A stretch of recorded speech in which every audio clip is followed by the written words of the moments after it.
Here is everything you need to know before the race weekend in Montreal. Last year's winner was Max Verstappen, who bested Fernando Alonso by almost 10 seconds in the end. It came after a very strange qualifying, which was rain affected. It led to a front row for Nico Hulkenberg of all people. He went on to finish in a whopping 15th.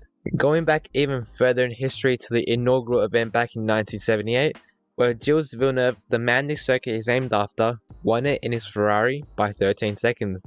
The race is a total of 70 laps with 14 corners, 6 to the left, 8 to the right, with the infamous Wall of Champions along with the close walls in general along this track, both adding jeopardy and restricting overtaking. When cars get past, however, they tend to do it around turn 1, 8 and 13, with some even risking a very tight overtake into the long hairpin at 10. We have a standard weekend format of FP1, 2 and 3, followed by qualifying and the race. All the times are here in local time. The weather for the weekend looks to be a wet one with even a 50% chance of rain during the race. For something more interesting, the upgrades so far announced by teams include Williams, who scored their inaugural points last weekend thanks to a P9 by Albon in Monaco. These upgrades are aimed at weight reduction, with the FW46 being one of the heaviest on the grid. This will help them around the corner performance and slower speed corners. First points of the season, first points for the team as well. How pleased are you to bring those home?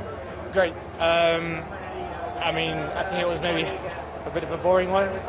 I wish I had a nicer race, more fun race to say how we scored our first points, but I'll take that.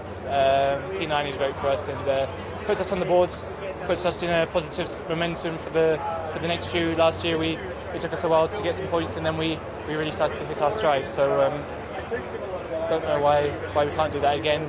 We've obviously chipped away at the car, brought some weight out the car, brought some small upgrades to the car, and it's paying off. So happy. Did you think that, because I think before the start of the race you said you might be able to go after Yuki, kind of gave it a go, but it didn't really seem to pan out, did it, oddly? Yeah, the pace was painfully slow, painfully slow, and I could see he had pace, and I just thought to myself, these guys, they're playing it way too safe. You can go a bit quicker.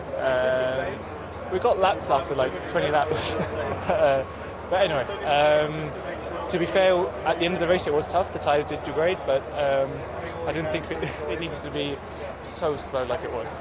It might have been nice to have brought these in at Monaco, but there will still benefit from this upgrade with the Montreal circuit having a fair share of chicanes and hairpins, where the slowed speed performance is required. This segues perfectly to our predictions of the McLaren being a serious threat around here. We could genuinely see a good finish for either of the Papaya boys. Last time out, the McLaren was a faster car than the Ferrari, especially in the race.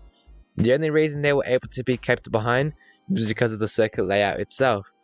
So for this reason, with Canada still having slower speed sections, combined with opportunities to overtake, I backed the McLaren this weekend. This is an important weekend as well for Red Bull, who will see if they learned from their struggles last weekend, and see if they can bounce back, mainly through setup adjustments, since they aren't, at least at this point, bringing in any upgrades for the weekend. For a breakdown of Leclerc's pole position lap around Monaco last weekend, click here for more information. Thank you.